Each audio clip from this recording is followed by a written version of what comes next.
3 그리고 4주의 일진사주 명리학 제1433강 시작하겠습니다. 오늘은 양력으로 2022년 10월 9일이고요. 음력으로는 2022년 9월 14일입니다. 오늘 주어지는 명식은 이민년 경술월 을미일이 되겠고요. 오늘의 일진 을미가 되겠습니다. 자, 오늘 살펴볼 사주 명식 일간 제일 중요합니다. 오늘 일간은 을목이라고 하는 일간이 되겠고요. 그 일간 을목이 태어난 월령은 술월입니다. 술월에 을목이 태어나게 되면 사주를 어떻게 배합하는 것인지 알아보도록 하겠습니다. 제일 먼저 일간, 을이라고 하는 천간이 되겠습니다. 을이라고 하는 천간, 10개의 천간 중에서 두 번째 천간이 되겠고요. 목화토금수라고 하는 오행으로 구분하게 되면 을이라고 하는 것은 나무, 즉 목이 되겠습니다. 나무의 기운이고요. 나무의 기운은 따뜻한 온기라고 이렇게 우리가 가르치고 배우고 있습니다. 그래서 을이라고 하는 것은 목이라고 해서 을목 이렇게 읽어주면 되겠고, 다시 을목이라고 하는 것을 음과 양으로 구분하게 되면 을목은 음목이 된다. 음의 기운을 가지고 있는 나무가 바로 을목입니다. 어저께 공부했던 간목이라고 하는 것도 있었습니다. 간목, 같은 나무이면서 똑같은 온기를 가지고 있는 그러한 오행이 되는데, 이를 음양으로 구분했을 때 을목은 음에 해당이 되는 나무, 간목은 양에 해당되는 양목이 된다. 그래서 같은 목이라 하더라도 음양의 차이가 있습니다. 그래서 사람도 남자와 여자라고 하는 음양으로 구분해 볼 수 있듯이 나무라고 하는 것도 양목인 간목과 음목인 을목으로 이렇게 구분해 볼 수가 있죠. 양이라고 하는 것은 크고 단단하고 고든 성질을 가지고 있다. 그래서 어떻게 간목은 대림목이라고 해서 큰 대리목이 아니라 대림목이라고 해서 큰 소나무라든가 전나무라든가 오동나무라든가 여러 가지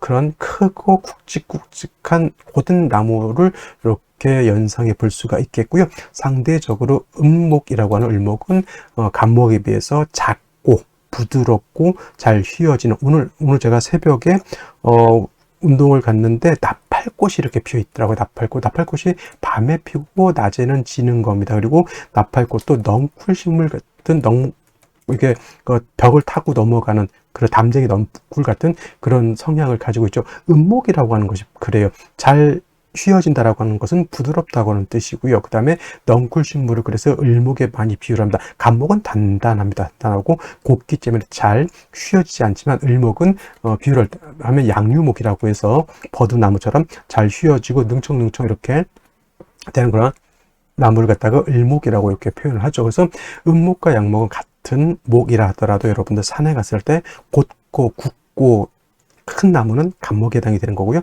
산에 갔는데 작은 풀이라든가 그 다음에 이런 물을 야생화라든가 야생초라든가 또는 갈대라든가 제가 봤던 나팔꽃 같은 것, 또는 요즘 코스모스 피고 있고요. 그 다음에 들국화도 이렇게 피고 있습니다. 그래서 이런 것들은 다 뭐다 을목인 음목에 해당이 된다. 그래서 화초에 많이 비유를 하고 화목에도 많이 비유를 하고 있습니다. 화목, 꽃을 피우는 나무를 말하는 것입니다. 그래서 같은 목이라 하더라도 이런 차이가 있고요. 간목은 단단하고 고든 성질을 가지고 있기 때문에 제목으로서 쓴다. 좋은 말로 하면 동양지목으로서 큰 기둥이라든가 집을 지을 때 제목으로서 쓰는 것이 바로 간목이 되겠고요. 을목 같은 경우는 부드럽고 유연한 성질을 가지고 있기 때문에 절대 제목으로서 쓸 수는 없습니다. 을목 가지고 집을 지면 집이 무너지게 되겠죠. 그래서 집을 지을 때 큰 기둥이라든가 대들보로 쓰는 것은 간목인 것이고, 을목은 오로지 꽃을 피우는 화초 또는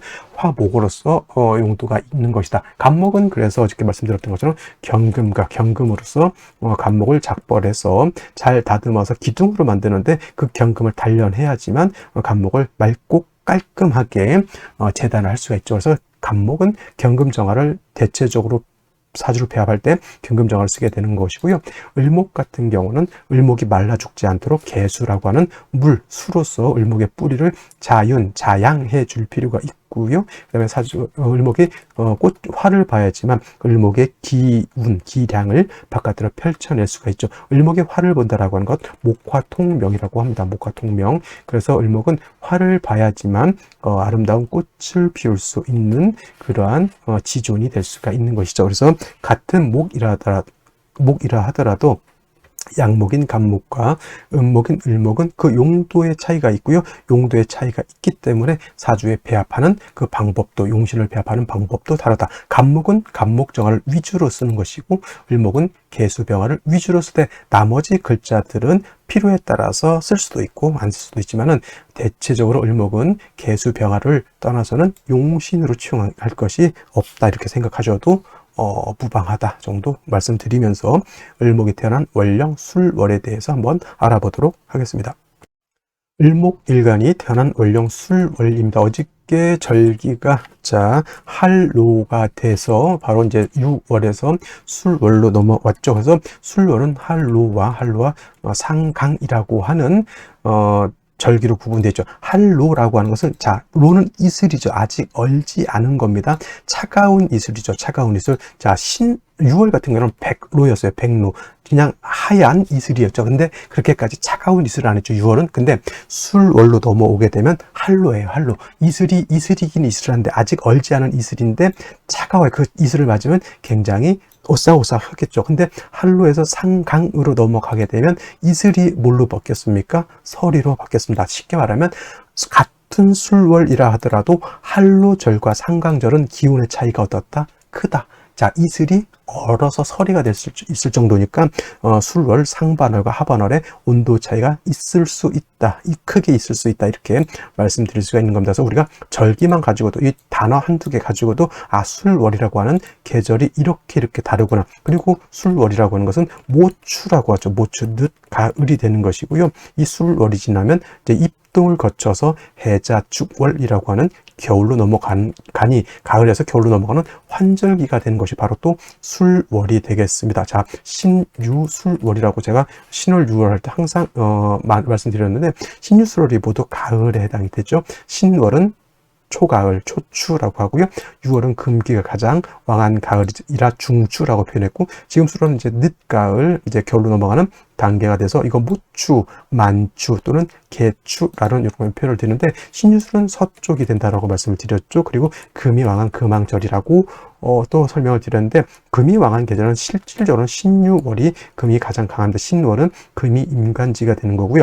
6월은 금의 제왕지가 되는 것이지, 12달 중에서 신월과 6월이 금이 가장 강한 왕한 때이고, 술월은 실질적으로 진술충미월은 환절기가 되죠. 그리고 이 준술충미월은 토가 왕한 토왕절이다. 그래서 술월만 놓고 봤을 때는 이거는 토가 왕한 토왕절로 보는데, 예를 들면 이렇게 될 수가 있겠죠. 술월인데 유금을 보거나 또는 이렇게 신금을 지지해서 이렇게 본다라고 하면, 이런 경우에는 토왕절인 술월이라 하더라도 금이 방합을 형성해서 굉장히 왕하죠. 이렇게 준방합 정도, 이렇게 해서 신은 없는데 유술이 있거나 또는 신은 유가 없는데 신이 있거나, 이렇게 돼도 준방합이 돼서 금이 왕한 걸로 볼 수가 있겠고, 또는 예를 들어서 술월이라 하더라도 또 경금이라든가 신금 같은 것이 천간에 투출하게 되면 이 또한 금이 세력이 있는 것으로 보게 됩니다. 그래서 신유술 월이라고 하는 계절은 역시나 서쪽으로서 금이 강한 계절이 있고, 술월이 토왕절이라 하더라도 다시 금이 있게 되면 그러니까 토금이 다시 왕해지는 그런 사주 국세가 된다라고 하는 것 꼭 염두에 두시고요. 또 술토라고 하는 것, 술월이라고 하는 것, 저 술토는 어떤 토? 건토라고 하는 것, 조토라고 하는 것이죠. 마른 땅이다라고 하는 건데, 땅은 말라 있는데 기온은 하강해서 날씨 자체는 매우 오싹하고 춥죠. 얼음이 얼 정도는 아니죠. 하지만 상강이 지나가게 되면 서리가 얼 정도의 기후가 되니 역시 기온은 많이 하강되어 있고요. 그 다음에 술월에서 입동 가까이 갈수록 이제 얼음이 얼 정도의 기온이 하강한다. 그래서 이 술월이라고 하는 계절은 토는 바싹바싹 말라 있는데 기온은 떨어져 있다. 그죠? 그러니까 저온이죠. 저온하면서 건조한 그러한 국세가 되는 것. 기온은 굉장히 차가운데 건조한 거죠. 그래서 이럴 때 예를 들어서 어저께 간목도 마찬가지고, 을목이 이렇게 태어나게 되면, 을목이 술월에 태어나게 되면 수기가 없는 때 태어났고요. 그 다음에 온기도 없는 때 태어났다. 어떤 분들이 술 안에는 정화가 들어가 있기 때문에 정화는 온토다라고 해서 기온이 그렇게 하강하지 않는다 이렇게 말씀하시는 분들도 있는데 그렇지 않습니다. 술월이라고 하는 것은 지금이 술월이잖아요. 지금 술월, 지금 예를 들어서 새벽에 나가면 따뜻합니까? 아니죠. 진월과 술월로 이렇게 따지게 보면 술월은 사람들이 뭘 자꾸 헷갈리냐면 술월은 화가 들어가 있고 진 안에는 수가 들어가 있기 때문에 오히려 술월이 더 따뜻하다 이렇게 얘기하는데 월로 따지게 되면 얘는 3월, 4월이에요. 3월 또는 4월 정도 되는 거고 얘는 10월에서 11월 정도 되는 건데 10월에서 11월이 따뜻합니까? 아니면 3월에서 4월이 따뜻합니까? 당연히 진월이 따뜻한 거지. 이거는 암장된 지장간 가지고 놓고 볼 것이 아니라 이건 실질적으로 계절을 놓고 보는 것이 더욱 좋겠고요. 술월은 화는 갖고 있다 하더라도 그렇게 뜨겁지 않습니다. 물론 이제 술월에 예를 들어서 인오술 화국을 형성하게 되면 그때는 날씨가 이제 저온이 아니라 고온 건조로 바뀔 수는 있겠지만 술월 자체는 기온은 차갑고 매우 건조하다. 바싹바싹 말라 있다 이렇게 보시면 되는 겁니다. 그래서 이런 땅에다가 을목이 있다라고 하는 것은 날씨는 차갑고 건조한 때 있습니다. 그러면 을목이 어떻게 돼요? 바싹바싹 말릅니다. 금방 죽습니다. 이거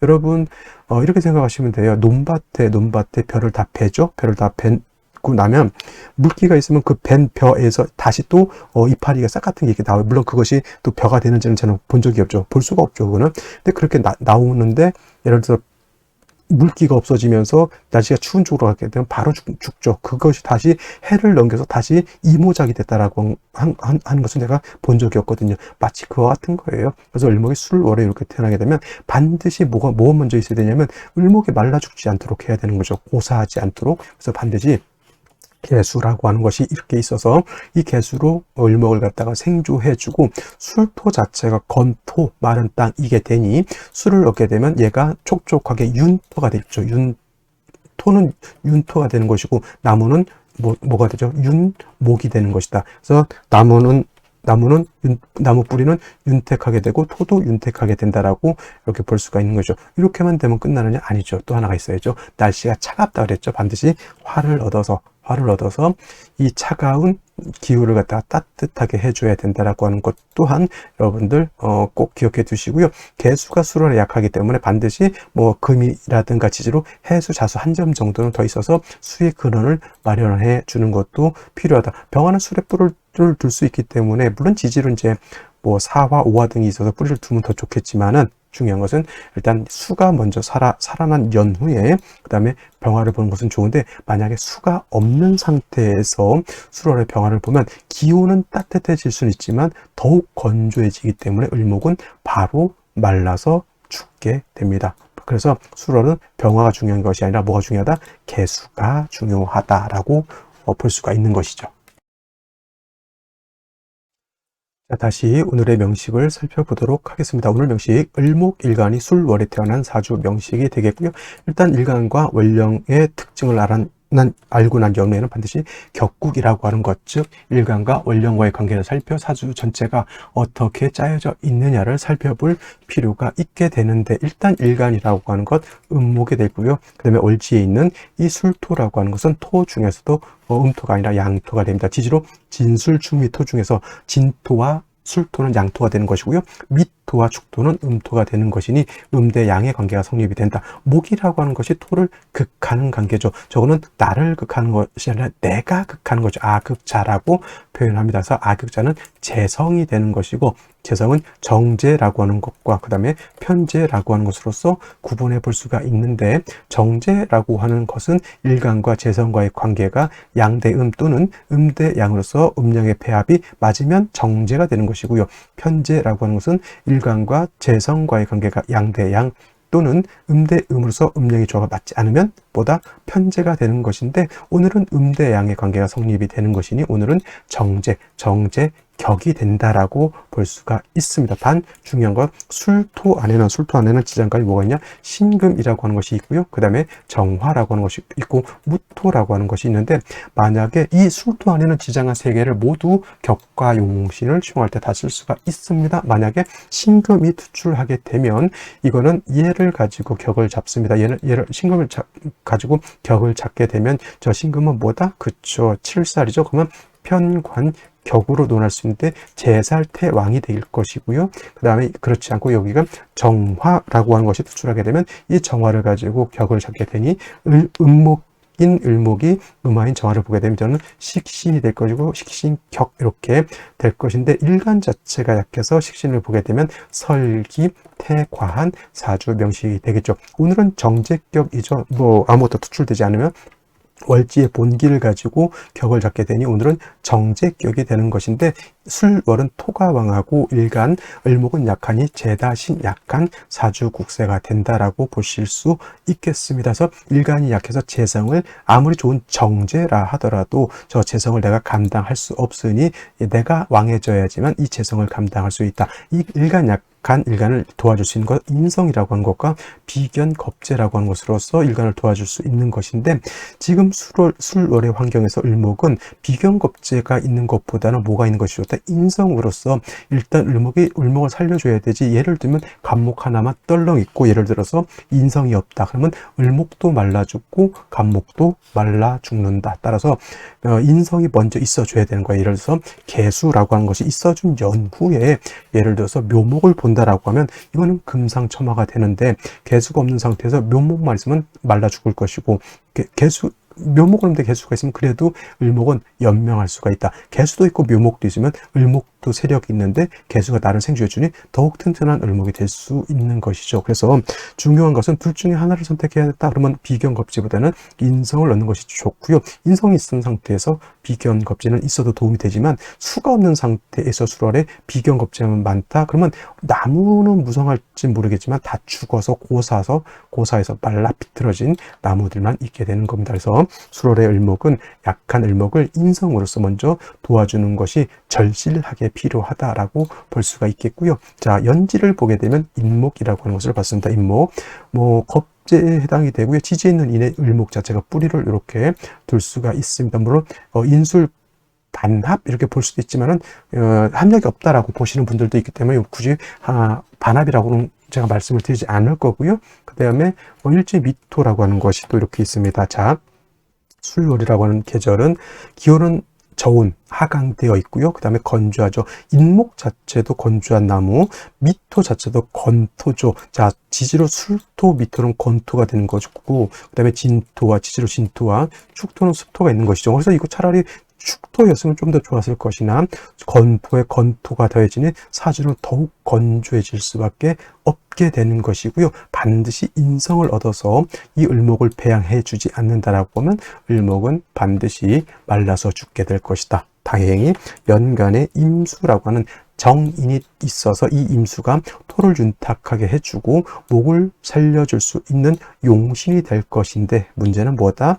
이 임수라고 하는 정인이 지지에 뭐가 없습니까? 전혀 뿌리가 없다. 통근되지 않았다. 그러니까 있어도 없는 것과 같다. 있어도 능력이 없다. 이렇게 되는 것이죠. 인성인데 있는데 뿌리가 없으면 뭐예요? 모양은 있는 것 같지만 실질적으로 나를 도와줄 수 있는 능력은 있다 없다? 없다. 이것이 가장 큰 문제가 되는 것이고요. 또 하나의 문제는 경금이 이렇게 투출되어 있는 겁니다. 선생님, 임수가 뿌리가 없을 때 경금이 투출하게 되면 이 금은 수를 생해서 이 수가 다시 일간을 상할 수 있지 않겠습니까? 라고 이렇게 질문하신다면 문제가 뭐냐면 을목하고 경금하고 서로 붙어 있었다. 즉 첩신되어 있다. 이것이 문제예요. 그러면 을경이 서로 을경합을 하려고 하죠. 물론 합해서 한 목이 되지는 않습니다만은 이 경금이 을목하고 합하느라고 임수를 생하지 않게 된다. 이걸 뭐라고 하냐면 탐합 생이라고 이렇게 표현하죠. 합을 하느라고 경금이 을목하고 합을 하려고 하는 그런 욕심 때문에 임수를 생하지 않으니 이거 임수 있어도 용도가 없겠고요. 경금 있어도 용도가 없다. 을목은 뿌리는 있다 하지만 자, 관성도 나한테 용도가 없겠고요. 임수, 인성도 용도가 없고 반드시 말라 죽을 수밖에 없는 환경에 처해져 있죠. 3주까지만 놓고 봤을 때 그렇다는 얘기고요. 생시에서 어떤 글자가 오느냐에 따라서 좀 차이는 있을 수 있다 정도 말씀을 드리면서 생시 보도록 하겠습니다. 자, 생시를 보도록 하겠습니다. 제일 먼저 병자시가 되겠죠. 병자시. 자, 이렇게 병자시가 되면 임수가 뿌리가 없었는데 자수를 얻게 되면 임수가 뿌리를 얻게 되는 것이고요. 병화가 있어서 조가 졌죠. 그럼 따지고 보면은 미토술토가 있어서 매우 건조해져 있고요. 경금이 을목하고 탕합하느라고 임수를 생하지 않는 상태에서 병화가 이렇게 투출하게 되면은 병화가 물론 조우도 하지만 이 금을 갖다 극하려고 하거든요. 그러면 서로 합하려고 하는 마음이 조금은 좀 덜해지기 때문에 경금이 눈치를 보느라고 임수를 조금은 생하려고 하는 그런 마음이 있습니다. 이건 제 마음대로 이렇게 보는 것이 아니라 아무래도 경금이 칠사를 보게 되면 합을 하기가 좀 어렵다라고 볼 수가 있는 것이죠. 그래서 이렇게 되면 병자시 정도는 제가 봤을 때는 나쁘지 않다. 오늘 명식 중에서 그래도 오늘 명식이 이렇게 썩 좋은 건 아니지만 그래도 병자시 정도면 수도 얻었고 화도 얻었기 때문에 이 정도면 나쁘지 않다 이렇게 볼 수가 있는데, 반대로 같은 병화가 투출되어 있다 하더라도 병술시는 얘기가 다르죠. 왜냐하면 이거 술, 미술이 다 건토에 해당이 되는 거고요. 물론 병화 자체는 인의 뿌리를 뒀고요. 술, 미술에 다 통근이 가능합니다. 이 병화는 약하지 않은 병화인데 이 임수가 뿌리가 없다라고 말씀드렸죠. 경금이 임수를 생하기가 좀 어렵죠. 조금 생한다 하더라도 이 조금 임수 가지고 전체를 하기가 어렵죠. 그러면 사주가 너무너무 건조해져 있다라고 보는 겁니다. 그래서 이런 경우에는 운은 어디로 가야 된다. 그죠? 수운으로 가야 돼요. 수운으로. 수운인데 남자로 태어나도 수운이 짧죠. 그죠? 신의 임자 개축까지 그냥 수운으로 본다 하더라도 이 정도, 그 이후로는 수기가 부족하고요. 여자로 태어난다 하더라도 기후 대우는 그나마 좀 괜찮다고 보는데 이 무신대운 갔을 때는 인신상충 되다 보면 신금도 깨져버리고 이후에 목화운이에요. 그러면 이거 병술시를 잡으면 될까요? 안 될까요? 차라리 병자시하고 병술시를 놓고 봤을 때는 천양지차입니다. 이거는 병술시 절대 골라서는 안 되는 그러한 것이 되겠고요. 정축시는 물론 축미충도 되지만 여러분들 어마무시하게 무서워하는 축술미 사명을 모두 갖추게 되니 안 좋다 이렇게 볼 수 있는데, 중요한 건 축미충 되면 축중에 신금계수가 매몰되죠. 그러면 임수에 그나마 여기 간신히 한번 통근 한번 해볼까 이렇게 손짓 한번 내밀어 봤더니 축미충 돼가지고 딱 날아가 버렸습니다. 그러면 역시나 을목은 임수를 생각하지 않고 자꾸 을목하고 자꾸 합을 하려고 하는 그런 문제가 되는 것이니 이것도 수운으로 가야 되는 것인데 수운이 짧죠. 그래서 좋지 못한 국세가 되는 것이고요. 그 다음에 무인시가 되게 되면 이거는 진짜 진퇴양난일 수밖에 없습니다. 물론 일간 을목이 인 두 개의 뿌리를 두죠. 미에도 통근은 가능합니다만은 문제가 뭐냐면 토왕절인 술월에 미토까지 있는 상태에서 무토 투출하잖아요. 그나마 있던 물기마저 토국세에서 날려버리게 되죠. 을목은 반드시 고사해서 말라 비틀어질 수밖에 없는 것이고 기묘시 좋지 못하고요. 경진시 마찬가지 경진시 같은 경우에는 진을 얻은 것은 나쁘지 않죠. 이거 진술충으로 보지 않습니다. 떨어져 있기 때문에 임수가 간신히 진에 통근을 했고요. 이거 문제가 뭐냐면 을목이 마음을 얘한테도 주고요. 얘한테도 줍니다. 여자라고 하면 이 남자, 저 남자, 남자라고 하면 이 직장, 저 직장 이렇게 되는 거죠. 정신이 혼미해져 있죠. 경진시 좋을까요? 나쁠까요? 판단은 여러분한테 맡길 거고요. 그 다음에 신사시가 되면 이거는 또 관사론자 비슷하게 되죠. 이 을목은 경금하고 합하려고 하고요. 이 신금은 얘를 갖다가 극해서 죽여버리려고 하고 있는 그런 현상. 이 임수 가지고 얘를 생조해 줘야 되는데 요거 신금이 있으면 일경합은 되지 않습니다. 근데 임수가 얘를 도와주러 가기 전에 신금이 얘를 갖다 공격하죠. 이거 잔질신이라고 그래요. 잘못하면 질병, 포병객이라고도 하죠. 포병객. 이거 건강 매우 조심하셔야 될 것 같고요. 특히나 여명, 이런 경우는 여자들이 좀 위험하죠. 왜냐면 관살 이렇게 있는데 나를 공격하고 있으니 초년대음 기후 무신대운 관살이 다시 득세하죠. 화운과 하게 되면 극설규집되죠. 매우 좋지 못한 사주국세. 만약에 여명이라면 반드시 이런 생시들을 절대 골라서는 안 된다라고 하는 것을 명심해 주시고요. 그 다음에 이모시 같은 경우는 임수가 다시 여기에 투출되어 있다 하더라도 투출이 아니죠. 뿌리가 없으니 임수 연간 시간에 임수 두 개가 있어도 저 을경을 합해서 경금 임수 못 생해주죠. 임수 두 개가 뿌리가 하나도 없다. 이게 가장 큰 문제가 될 수밖에 없죠. 이것도 좋은 건 아니고 개미시 역시 좋지 못하고요. 갑신시 같은 경우에는 임수가 신의 뿌리를 둘 수 있고요. 경금도 뿌리를 둘 수 있지만은 이거 등락개갑이라고 해서 뭐 좋게 보는데 이 을목이 경금하고 합하느라고 이거 등락개갑도 되기가 어렵겠죠. 그죠? 자, 그래서 제가 봤을 때는 오늘 같은 경우는 그렇게 사주 자체가 이렇게 좋진 않습니다. 이렇게. 근데 그래도 오늘 정도 하나 골라야 한다. 그러면 제가 봤을 때는 병자시 하나밖에 없다. 이렇게 생각하시고요. 이 평일 이런 날 이렇게 막 경진시, 신사시 막 이렇게 잡아놓으면 매우 좀 난감한 그런 생시가 될 것이다. 이걸 또 돈 주고 어디서 비싼 돈 주고 택일했다라고 하면 진짜 큰일 납니다. 이거. 자, 오늘 여기까지 설명드리도록 하고요. 일요일 주말 잘 보내시고 내일 월요일에 또 찾아뵙도록 하겠습니다. 감사합니다.